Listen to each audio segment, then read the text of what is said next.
আবার মেট্রোর টানেলে জল। যতীন দাস পার্ক আর নেতাজি ভবনের মাঝে টানেলে জল দেখা গেল। এর আগে আমরা দেখিয়েছিলাম 30শে জুন সেই চাঁদনি চক এবং সেন্ট্রাল এভিনিউয়ের মাঝে একবারে খরস্রোতা নদীর মতো জল পড়ছিল। আবার মেট্রো টানেলে জল। মেট্রো টানেলের মধ্যে জল কোথা থেকে আসছে? আদৌ কি নিরাপদ মেট্রোর এই চলাচল? এখন এই পুরনো, সব থেকে পুরনো মেট্রো, সব থেকে ভারতের প্রথম মেট্রো, সেই প্রথম মেট্রোতে চলাচল কি আদৌ নিরাপদ? আজকে কতটা জল ছিল, কিভাবে জল ঢুকলো, কি বলছেন মেট্রো কর্তৃপক্ষ? সরাসরি চলে যাব প্রতিনিধি আবির ঘোষালের কাছে।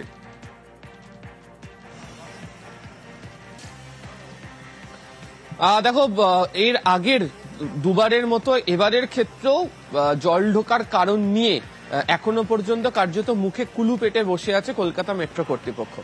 তবে যারা টানেল সম্পর্কে অভিজ্ঞ, যারা কলকাতার মাটির চরিত্র সম্পর্কে অভিজ্ঞ, তারা বলছেন এই টানেল যখন যে সময় তৈরি করা হয়েছিল এবং তারপর বর্তমানে দাঁড়িয়ে প্রত্যেক দিন এই টানেল পরীক্ষা করা উচিত। সেই টানেল পরীক্ষা করার কাজে কোথাও একটা গাফিলতি থেকে যাচ্ছে, ফাঁক থেকে যাচ্ছে, এবং সে কারণে টানেলের বিভিন্ন জায়গাতে, বিশেষ করে যেখানে এক্সপ্যানশন জয়েন্টগুলো রয়েছে, সেখান দিয়েই কোথাও জল ঢুকছে।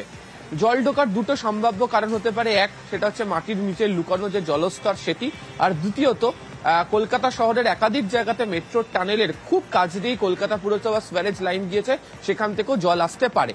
কিন্তু যখন মেট্রো তৈরি করা হয়েছিল বা এর মধ্যে দিয়ে প্রত্যেক দিন বাণিজ্যিক পরিষেবা চলে, কয়েক লক্ষ লোক যাতায়াত করেন, আমরা জানি যে প্রত্যেক রাতে টানেল এর বিভিন্ন জায়গায় ইন্সপেকশন করা হয়, এবং কিছুদিন আগেই কেন্দ্রীয় বিশেষজ্ঞ সংস্থা রাইটসকে দিয়ে সমীক্ষা করিয়েছিল। তার প্রেক্ষিতে টেন্ডার ডাকা হয়েছে যে 9 মাসের মধ্যে কাজ শেষ করতে হবে সুড়ঙ্গের একাধিক বিষয়, যার মধ্যে ট্র্যাক, সিগন্যাল, টানেল বিভিন্ন বিষয় রয়েছে। তারপরেও প্রত্যেক দিনে কেন নজরদারি থাকছে না? আজকে যেভাবে জল জমে থাকতে দেখা গেল, তার জেরে ব্যস্ত সময় প্রায় 1 ঘন্টার মতো ট্রেন চলাচল নিয়ন্ত্রণ করা হলো, এমন একটা বড় অংশে ট্রেন চলাচল বন্ধ রাখা হলো। সেই জল তো 1 মিনিট, 2 মিনিট বা 5 মিনিটের সময় নয়, লাগাতার সেখানে ঢুকেছে এবং জল জমেছে। তাহলে যারা নজরদারির কাজ করেন, গোটা বিষয়টি তাদের চোখের নজর কি করে এড়িয়ে যায়? আবার আমি তোমার কাছে যাব, তবে তার আগে এই যে 30শে জুনের কথা বলছিলাম, এইভাবে জল ঢুকতে দেখেছি আমরা 30শে জুন, তারপরেও আজকে মেট্রোর টানেলে জল এবং মুখে কুলুপ কি করে মেট্রোর কর্তাদের? এটাই তো সব থেকে বড় প্রশ্ন। যাত্রীরা প্রশ্ন তুলতে শুরু করেছেন তো আবির, আতঙ্কের যাত্রা হবে নাকি এবার?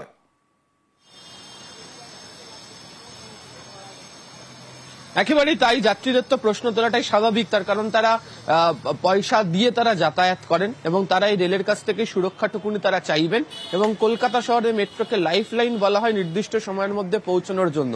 এমনিতেই কবি সুভাষ মেট্রো স্টেশন ভাঙার সিদ্ধান্তের পর প্রত্যেক দিনই ব্লু লাইনে দক্ষিণেশ্বর থেকে শহীদ ক্ষুদিরাম যাতায়াত করতে গিয়ে কার্যত কালঘাম ছুটে যাচ্ছে হচ্ছে যাত্রীদেরকে। তার মধ্যে যদি এভাবে টানেলে জল ঢোকার কারণে দীর্ঘ সময় ট্রেন চলাচল নিয়ন্ত্রিত এবং বন্ধ রাখতে হয়, তাতে মানুষের দুর্ভোগ ক্রমাগত বাড়ছে।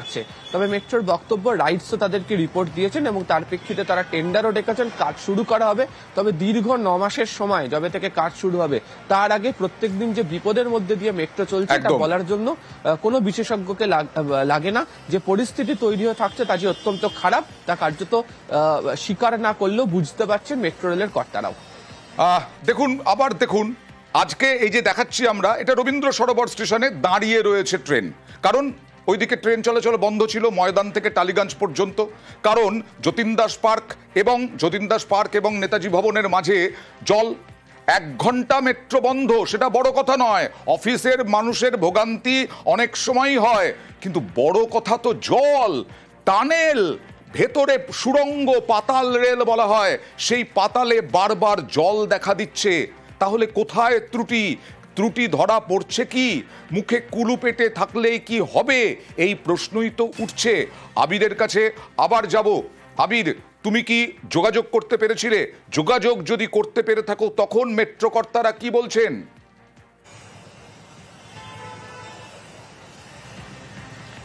আনন্দা, সব থেকে মজার কথা, আজকে যখন এই পরিস্থিতি হচ্ছে তখন কলকাতা শহরে রেল মন্ত্রকের একাধিক কর্তারা হাজির রয়েছেন এবং তাদের সামনেই কার্যত ঘটনাটি ঘটছে। তার কারণ 2 দিন বাদে শহর কলকাতাতে নতুন নতুন মেট্রো রুটের উদ্বোধন হওয়ার কথা রয়েছে, এবং 1 দিন বা 2 দিনের তো ঘটনা নয়। তুমি চাঁদনি চকের ছবি দেখাচ্ছ, তার আগে গিরিশ পার্ক, মহাত্মা গান্ধী রোড এবং এর আগেও কালীঘাট হাজরার এই অংশে বারবার মেট্রো টানেলে জল ঢুকতে দেখতে পাওয়া গিয়েছে। বারবার বলার পরও কেন মেট্রো কর্তৃপক্ষ সতর্ক হচ্ছে না সে প্রশ্ন উঠছে।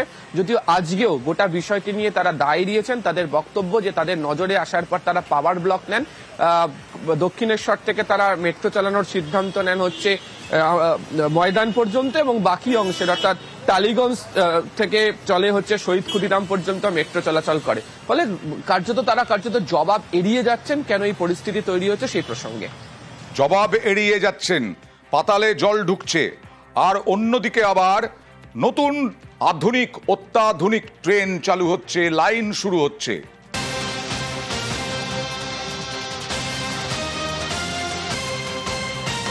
সুবিধেও